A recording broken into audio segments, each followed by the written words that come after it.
and a $20 donation. And Ponzi's got maybe the worst rhythm I've ever encountered from any human being I've ever worked with. So, Calling all migrant workers in the Emirates. Unlock new income opportunities with Olim Trade. Start small with just 40 dirhams. Learn trading for free. And withdraw with zero fees. Build a brighter future for your family back home with Olim Trade. Download now. Olim Trade. So if you share today's stream on X, we'll make sure to get you a free raffle entry today. So here are the 4 things you guys need to do in order to share today's stream on X. You go down below this video to the share button. It looks like that. I think it's going to be a mess. Really, fantasy-wise, the only guys I like are Nico. Otherwise, they lose that one, though, against Davis Mills. But question for you guys, when you look at this Broncos team, and we can use a 4-game sample size going back to the bye. No, defensively, we think this is an elite unit, but they got gashed by the Commanders on Sunday Night Football. Green Bay went up and down the field on them 2 weeks ago. Liam Cohen sliced and diced, and other than the performance against the Raiders, this defense has been mediocre at best over the last 4 weeks. How concerned should we be about the stop unit? Because we're not going to learn much today against the Chiefs whatsoever either. You know, it's funny, Todd, that you bring that up, because I did a show with Kyle Long and Pete Prisco this week, and I said, hey, Pete, is this Bronco defense still elite? And Pete, you said yes, though. Well, they're elite to the point where they're getting their sack numbers still. But if you go back even last week and look at the sack numbers, they had 5 sacks in that game. You look at it on paper, you go, oh my God, they dominated the line of scrimmage. No, they didn't. No. They got 2 in the first on coverage sacks in the first 2 drives, and then they got 1 on the screen pass. They didn't dominate that game. I don't think they're as dominant up front as they've been, and that's the problem, because that's what their whole MO is, to get to the quarterback. Well, I think part of the issue, and you kind of hit it earlier in this segment, they changed up what they were doing. Now, they are a man coverage team, but they have been struggling in man coverage the last couple of weeks, more specifically on third down and money down. And when you look at it, when they gave the quarterback, Trevor Lawrence, some zone dog pressures where they send 5 and drop 3 underneath and 3 up top, that's where he struggled. I think they got to get back to doing that to confuse the quarterback, because when you line 6 or 7 guys up and you go all out blitz and they know it's man coverage, the quarterback knows where to go with the football. And right now your corners aren't winning, especially Riley Moss. He has struggled at times one-on-one outside with receivers. So if you're Vance Joseph, I'm looking at you like this is a game where you need to have a dominant performance by your defense. I think that's where they've really struggled on third down the last couple of weeks. By the way, you made a good point. They beat the Packers. And and the Eagles. When Parsons shredded his knee in the game when the Eagles. Right. Will it help? Go ahead, Jamie. Well, I think also, if this was full strength Chiefs, and by full strength meaning the version that we saw, this is still a terrible offensive line. Yeah. You know, so you're putting a third-string quarterback behind that offensive line. Like, you got to be excited if you're the Broncos defense. Like, this is the get-right game. Yeah, you so can look at lead again. We're not going to know how good this defense really is until we get to the playoffs and we see when they're against better offenses. But you look at the quarterbacks that they're going to face in the playoffs, there's not exactly anybody that should scare them, except for maybe Trevor Lawrence, who already went right through them. I mean, Riley Moss, everybody attacked He's him. a free space. And he didn't tackle last week at all. That was the problem. It's bad. There goes Parker Washington. Literally still going.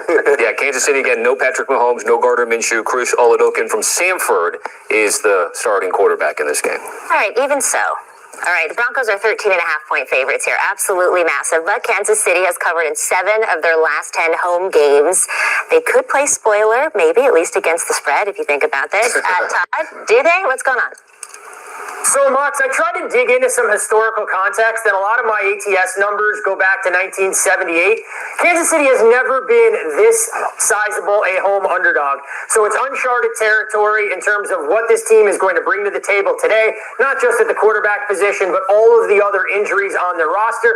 And maybe more importantly, for a fan base that's been extremely spoiled over the last decade, what kind of home field advantage are they able to create tonight on Christmas? Or are we going to see Arrowhead that's maybe 65-70% full, especially with the developments that we saw last week about the Chiefs moving the team out of Missouri into Kansas? Different discussion for a different day.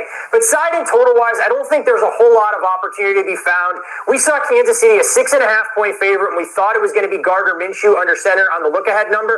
Look, Chris Oladokin isn't a full touchdown downgrade from Gardner Minshew, but it's all of the other cluster injuries on the roster that raise a lot of red flags. I'll go to the player prop market instead and target the Chiefs' backfield. Isaiah Pacheco took on that RB1 role, so to speak, last week against the Tennessee Titans and underwhelmed, in my opinion, and I think that trend continues here. His over-under for rushing yards sits at 37.5. If you're the Broncos, you're going to try and make Kansas City one-dimensional. Get a young quarterback behind the sticks, make him work from third and long, sell out to stop the run, and make Oladokin prove that he can move the chains on 3rd and 7, 3rd and 8, whether it's with his legs or throwing with some second-tier wide receivers. I think Isaiah Pacheco may run the ball 10 times. I just don't see him ripping off an explosive or two. I'll take him under 37.5 rushing yards and think that this Denver run defense raises its level of play. I think that's a great call, but I do think that Pacheco, with the passing downs work that we saw last week, 6 catches, 41 yards on 7 targets, no Rashee Rice, inexperienced quarterback. I think it's 10.5 is the number on his receiving yards. I picked the over on that just because he is going to probably get a lot of dump-offs as they're trying to get the ball out quick and avoid that pass rush. I'm going to go with the Chiefs. I just think, look, it's a small market team, and we know Broncos how they handle the small market team. Outright? you got it. No, they won't win the game. But You standing up for your small market team? You give me 13.5. You give me 13.5. Sean Payton forgets that he coached the Super Bowl winning team in a small market sometimes, I think. New Orleans not exactly a mega market. But the bottom line is I think the Chiefs will show some pride. Those guys will show up. Like you mentioned, the young guys who are going to play will be playing for futures. Yep. And the guys who are on the field will actually play hard. I think this is a tough spot. I think 13.5, too many, particularly with the Chargers on deck. And that one's going to decide the division next week. What'd you say earlier, Jay? Sometimes it's the Jimmy and Joes, not the X's and O's. The Jimmy and the Joes is on the favor of the different Broncos. Again, we talked about it earlier. This defense got embarrassed last week. And to Todd's point, they haven't really been playing to their standard over the last month.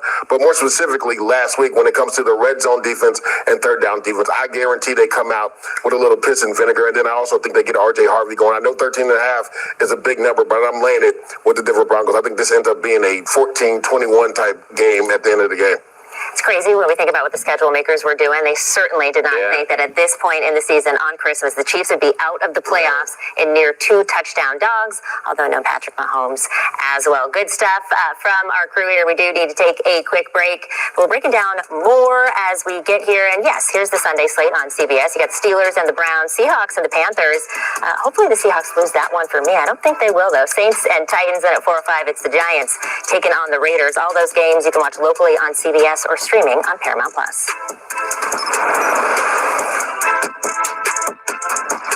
You can't count on accurate expiration dates. That is a rookie mistake. Or the kindness of strangers. But you can always count on Sundays with the NFL on CBS, streaming on Paramount+. The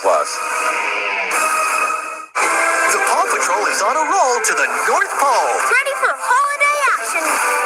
Santa needs our help. The brand new holiday special of Paw Patrol Christmas. Now streaming on Paramount+. What exactly is your plan? So what's the plan? The biggest and wildest mission yet comes home. I like the sound of that. It's nerve-shredding, heart-pounding, and delivers on every level. Tom Cruise. I need you to trust me. One last time. Mission Impossible: The Final Reckoning.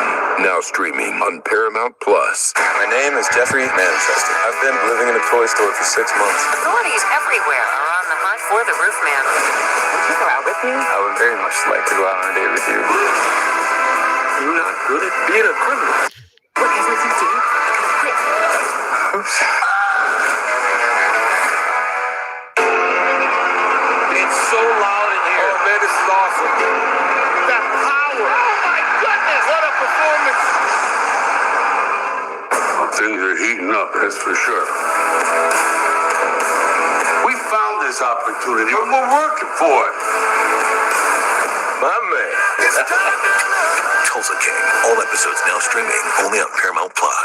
You think you understand how this business works, but you don't. I now know why Mommy was so stressed. What's the plan here? Landman. New season now streaming only on Paramount+.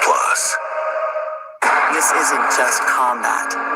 It's cinema. Ready or not, here I come. Let's go! Are you not entertained?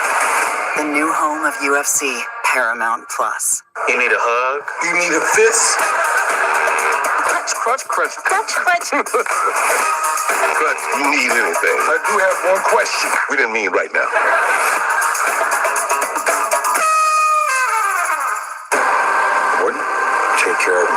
Kyle, and I'll take care of you. This is my castle now. Do we understand each other? I want your friends to be mine. Mayor of Kingstown. New season now streaming on Paramount Plus. You can't count on Derek's taunt skills. Oh, Tony, I think it hit the ground. But you can always count on Sundays with the NFL on CBS and Paramount Plus. Welcome back to HQ. We have 3 games on Christmas Day and then 2 games